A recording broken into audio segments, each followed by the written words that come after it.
Hi dears, ഇന്നത്തെ special തേങ്ങ അരച്ച മത്തിക്കറിയാണ്. ഇതിനായി ചട്ടി അടുപ്പത്ത് വെച്ച് ചൂടാകുമ്പോൾ ഒരു 3 ടീസ്പൂൺ വെളിച്ചെണ്ണ ഒഴിച്ച് 1/2 ടീസ്പൂൺ ഉലുവയിട്ട് കുറച്ച് ഇഞ്ചി അരിഞ്ഞതും ഇട്ട് വഴട്ടി ഒരു 10 ചെറിയുള്ളി അരിഞ്ഞതും ചേർത്ത് ലേശം ഉപ്പും ഇട്ട് വഴട്ടി വയ്ക്കുക. ഇനി അരപ്പിനായി ഒരു ജാറിൽ 3-4 ചെറിയ ഉള്ളിയും ഒരു പിടി തേങ്ങയും ഒരു ചെറിയ നെല്ലിക്ക അളവിൽ പുളിയും 1/2 ടീസ്പൂൺ മുളക് പൊടി, 1/4 ടീസ്പൂൺ മഞ്ഞൾപ്പൊടി, 1 ടീസ്പൂൺ മല്ലിപ്പൊടിയും ആവശ്യത്തിന് വെള്ളവും ചേർത്ത് നല്ലോണം അരച്ചെടുക്കുക.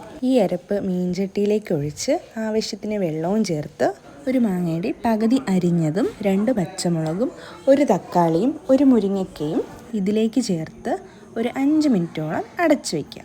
ഇതേ സമയം ആവശ്യത്തിന് ഉപ്പ് കൂടി ചേർത്ത് കൊടുക്കുക. ശേഷം നമ്മൾ ക്ലീനാക്കി വെച്ചേക്കുന്ന നമ്മുടെ മത്തി ഇതിൽ ഓരോന്നായിട്ടിട്ട് കൊടുത്ത് ഒരു 10 മിനിറ്റോളം വേകാനായി അടച്ചു വയ്ക്കാം. ഇനി മറ്റൊരു പാനിലേക്ക് താളിക്കുന്നതിന് വേണ്ടി കുറച്ച് എണ്ണ ഒഴിച്ച് കടുകും വറ്റൽമുളകും കറിവേപ്പിലയും ഇട്ട് പൊട്ടിച്ച് നമ്മുടെ ചൂടുള്ള മത്തിക്കറിയിലേക്ക് ഒഴിച്ചു കൊടുക്കാം. നമ്മുടെ ടേസ്റ്റുള്ള തേങ്ങ അരച്ച മത്തിക്കറി ഇവിടെ റെഡി ആയിട്ടുണ്ടേ.